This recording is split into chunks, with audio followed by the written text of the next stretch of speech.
Muslim ಹೆಣ್ಣು ಮಕ್ಕಳ ವಿಡಿಯೋಗಳನ್ನ ಬೇರೆ ಯಾರಾದ್ರೂ ಮಾಡ್ತಾ ಇದ್ರೆ ಕಾಂಗ್ರೆಸ್ನವರು ತುದಿಗಳಲ್ಲಿ ನಿಂತು ಅದು ಇದು ಅರೆಸ್ಟ್ ಪ್ರತಿಭಟನೆ ಅಂತ ಹೇಳಿ ಮನೆಗೆ ನುಗ್ತಾ ಇದ್ರು ಎಂದು ಬಿಜೆಪಿ ಶಾಸಕ ವೈ ಭರತ್ ಶೆಟ್ಟಿ ಹೇಳಿದರು. ಉಡುಪಿಯ ನೇತ್ರ ಪ್ಯಾರಾಮೆಡಿಕಲ್ ಕಾಲೇಜಿನ ಮೊಬೈಲ್ ಕ್ಯಾಮೆರಾ ವಿಡಿಯೋ ವಿವಾದದ ವಿಚಾರಕ್ಕೆ ಸಂಬಂಧಪಟ್ಟಂತೆ ಮಂಗಳೂರಿನಲ್ಲಿ ಮಾಧ್ಯಮ ಪ್ರತಿನಿಧಿಗಳ ಪ್ರಶ್ನೆಗೆ ಪ್ರತಿಕ್ರಿಯೆ ನೀಡಿದ ಅವರು, ಕಾಂಗ್ರೆಸ್ನವರು ಪ್ಯಾರಾಮೆಡಿಕಲ್ ಕಾಲೇಜಿನ ಮೊಬೈಲ್ ಕ್ಯಾಮೆರಾ ಘಟನೆಯ ಕುರಿತಾಗಿ ತಮ್ಮ ಅಧಿಕೃತ ಟ್ವಿಟರ್ ಖಾತೆಯಿಂದ ಟ್ವೀಟ್ಗಳನ್ನು ಮಾಡ್ತಾ ಇದ್ದಾರೆ. ಇದು ಮಕ್ಕಳಾಟಿಕೆಯ ವಿಷಯ, ಇದು ಹಾಸ್ಯಾಸ್ಪದ ಎಂದು ಹೇಳ್ತಾ ಇದ್ದಾರೆ. ಇದರಿಂದ ಸರ್ಕಾರ ಈ ಘಟನೆಯನ್ನ ಗಂಭೀರವಾಗಿ ಪರಿಗಣಿಸ್ತಾ ಇಲ್ಲ ಅನ್ನುವುದು ಗೊತ್ತಾಗ್ತಾ ಇದೆ. ಇದು ಹಿಂದೂಗಳು ಅನ್ನುವ ಒಂದೇ ಒಂದು ಕಾರಣಕ್ಕೆ ಡೌನ್ ಪ್ಲೇ ಮಾಡಲಿಕ್ಕೆ ಆಟ ನೋಡ್ತಾ ಇದ್ದಾರೆ. ಪೊಲೀಸರು ಕೂಡ ಪತ್ರಿಕಾಗೋಷ್ಠಿಯನ್ನು ನಡೆಸ್ತಾರೆ. ಅವರು ಕೊಡುವಂತಹ ಹೇಳಿಕೆಗಳಲ್ಲಿ ನಮಗೆ ವಿರೋಧಾಭಾಸ ಕಂಡು ಬರ್ತಾ ಇದೆ. ಒಂದು ಕಡೆ ಮೊಬೈಲ್ ನಲ್ಲಿ ಏನೂ ಇಲ್ಲ ಅಂತ ಹೇಳ್ತಾರೆ, ಮತ್ತೊಂದು ಕಡೆ ಅವರು ಮೊಬೈಲ್ ನಲ್ಲಿ ಇರುವುದನ್ನ ಒಪ್ಪಿಕೊಂಡಿದ್ದಾರೆ ಅಂತ ಹೇಳ್ತಾರೆ, ಮತ್ತೊಮ್ಮೆ ಡಿಲೀಟ್ ಮಾಡಿದ್ದಾರೆ ಅಂತ ಹೇಳ್ತಾರೆ. ಮೊಬೈಲ್ ಅನ್ನ ನೀವು ವಿಧಿವಿಜ್ಞಾನ ಪ್ರಯೋಗಾಲಯಕ್ಕೆ ಕಳುಹಿಸಿಕೊಡ್ಬೇಕು, ಆ ವರದಿ ಬಂದ ಬಳಿಕ ಹೇಳಿಕೆಗಳನ್ನ ಕೊಡಬೇಕು. ಆದ್ರೆ ಅದೆಲ್ಲವನ್ನ ಏನೂ ಮಾಡದೆ ತರಾತುರಿಯಲ್ಲಿ ಏನೂ ಇಲ್ಲ ಅಂತ ಹೇಳಿದ್ರು. ಈಗ ಪುನಃ ಅವರೇ ಎಫ್ಐಆರ್ ಅನ್ನ ಹಾಕಿದ್ದಾರೆ.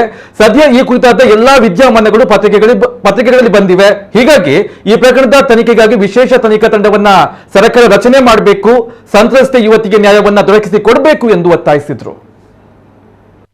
ಸ್ಟೇಟ್ಮೆಂಟ್ ಕೊಡುವ ಬದಲು ತರಾತುರಿಯಲ್ಲಿ ಏನೂ ಸಹ ಇಲ್ಲ ಅನ್ನುವಂತ ಮಾತನ್ನು ಹೇಳಿದ್ರು. ಈಗ ಪುನಃ ಅವರೇ ಎಫ್ಐಆರ್ ಹಾಕಿದ್ದಾರೆ. ಹಾಗೆ ಏನು ಇಲ್ಲ ಅಂತ ಹೇಳಿದ್ರು, ಈಗ ಎಫ್ಐಆರ್ ಹಾಕಿದ್ದಾರೆ. ಯಾಕಂದ್ರೆ ಪತ್ರಿಕಾ ಮಾಧ್ಯಮದಲ್ಲಿ ದೊಡ್ಡ ರೀತಿಯಲ್ಲಿ ಈ ವಿಷಯಗಳನ್ನು ತೆಗೆದುಕೊಂಡ್ರು. ನಮ್ಮೆಲ್ಲ ಪತ್ರಿಕಾ ಮಿತ್ರರಿಗೆ ನಾನು ಧನ್ಯವಾದ ಹೇಳಲಿಕ್ಕೆ ಇಚ್ಛಿಸ್ತಿದ್ದೇನೆ. ಈ ವಿಷಯವನ್ನ ಬಿಜೆಪಿ ರಾಜಕೀಯ ಪಕ್ಷ ರಾಜಕೀಯ ಮಾಡ್ತಿದೆ ಅನ್ನುವಂಥದ್ದು ಒಂದು ಹಾಸ್ಯಾಸ್ಪದ ವಿಷಯ ಅದಲ್ಲ. ಇಶ್ಯೂ ಎನ್ನುವಂಥದ್ರ ಬಗ್ಗೆ ಕಾಂಗ್ರೆಸ್ನವರು ಇದ್ರ ಬಗ್ಗೆ ಟ್ವೀಟ್ಗಳನ್ನ ಮಾಡ್ತಾ ಇದ್ದಾರೆ. ಕಾಂಗ್ರೆಸ್ನ ಅಫಿಷಿಯಲ್ ಟ್ವಿಟರ್ ಹ್ಯಾಂಡಲ್ ಇಂದಾನೆ ಟ್ವೀಟ್ಗಳನ್ನ ಮಾಡ್ತಾ ಇದ್ದಾರೆ. ಇದು ಮಕ್ಕಳಾಟಿಕೆ ವಿಷಯ, ಇದು ಹಾಸ್ಯಾಸ್ಪದ, ಇದು ಅನ್ನುವಂಥ ವಿಷಯನ ಹೇಳ್ತಾ ಇದ್ದಾರೆ. ಸೀರಿಯಸ್ ಆಗಿ ತೆಗೆದುಕೊಳ್ತಾ ಇಲ್ಲ ಅನ್ನೋದು ಇದಕ್ಕೆ ಗೊತ್ತಾಗ್ತದೆ. ಒಂದು ವೇಳೆ ಈ 3 ಜನ ಹುಡುಗಿಯರು ಹಿಂದೂಗಳು ಅಲ್ಲದಿದ್ದಲ್ಲಿ ಒಂದು ವೇಳೆ ಮುಸ್ಲಿಂ ಹೆಣ್ಮಕ್ಳ ರೆಕಾರ್ಡಿಂಗ್ ಯಾರಾದರೂ ಮಾಡಿದ್ರೆ ಕಾಂಗ್ರೆಸ್ ಅವರಿಗೆ ತುದಿಗಾಲ ನಿಂತದ್ದು ಅದು ಇದು ಅಂತ ಹೇಳಿ ಅರೆಸ್ಟು ಅದು ಇದೆಲ್ಲ ಇಷ್ಟರೊಳಗೆ ಮನೆ ಹೋಗ್ತಾ ಇದ್ರು ಎಲ್ಲರದ್ದು. ಅದನ್ನ ಈ ಹುಡುಗಿಯರು ಆಗಿದ್ದ ಒಂದೇ ಒಂದು ಕಾರಣಕ್ಕಾಗಿ ಇದನ್ನ ಅವರು ಡೌನ್ ಪ್ಲೇ ಮಾಡಲಿಕ್ಕೆ ನೋಡ್ತಾ ಇದ್ದಾರೆ. ಪೊಲೀಸ್ ಅಧಿಕಾರಿಗಳು ಸಹ ಪ್ರೆಸ್ ಅನ್ನು ಕೊಡ್ತಾರೆ. ಪ್ರೆಸ್ ಅಲ್ಲಿ ಸಹ ಅವರವರ ಸ್ಟೇಟ್ಮೆಂಟ್ ಅಲ್ಲಿ ವಿರೋಧಾಭಾಸ ನಮಗೆ ತೋರ್ತದೆ. ಒಂದು ಕಡೆಯಲ್ಲಿ ಮೊಬೈಲ್ ಅಲ್ಲಿ ಏನು ಇಲ್ಲ ಅನ್ನುವಂತ ಮಾತನಾಡ್ತಾರೆ, ಮತ್ತೊಂದು ಕಡೆ ಅವರು ಒಪ್ಕೊಂಡಿದ್ದಾರೆ ಮೊಬೈಲ್ ಅಲ್ಲಿ ಇರುವುದನ್ನೆಲ್ಲ ಡಿಲೀಟ್ ಮಾಡಿದ್ದಾನೆ ಅನ್ನುವಂಥ ವಿಷಯ ಸಹ ಹೇಳ್ತಾರೆ. ಮೊಬೈಲ್ ಅನ್ನ ನೀವು ಫೊರೆನ್ಸಿಕ್ ಲ್ಯಾಬಿಗೆ ಕಳಿಸಿ ಕರೆಕ್ಟ್ ಆಗಿ ಮಾಹಿತಿಯನ್ನ ತರಲಿಕ್ಕೆ ಬೇಕಾದಂತ ತಂತ್ರಜ್ಞಾನ ನಮ್ಮ ಫೊರೆನ್ಸಿಕ್ ಲ್ಯಾಬ್ ಅಲ್ಲಿ ಇದೆ.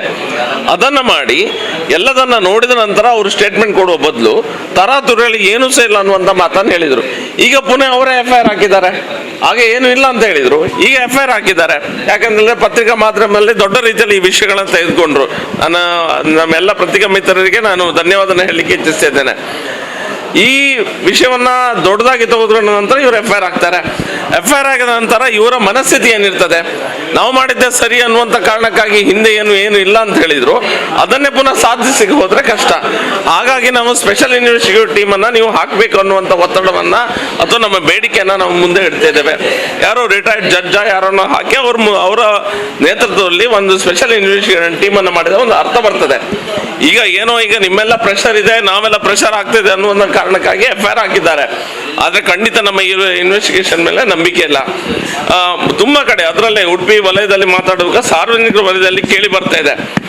ಸಾರ್ವಜನಿಕ ವಲಯದಲ್ಲಿ ಕೇಳಿ ಬರುವಂತದ್ದು ಸತ್ಯವಾಗಿರೋದು ಸುಳ್ಳಾಗಿರ್ಬಹುದು, ಆದ್ರೆ ಇನ್ವೆಸ್ಟಿಗೇಷನ್ ಮಾಡಬೇಕಾದ್ರು ನಮ್ಮ ಧರ್ಮ.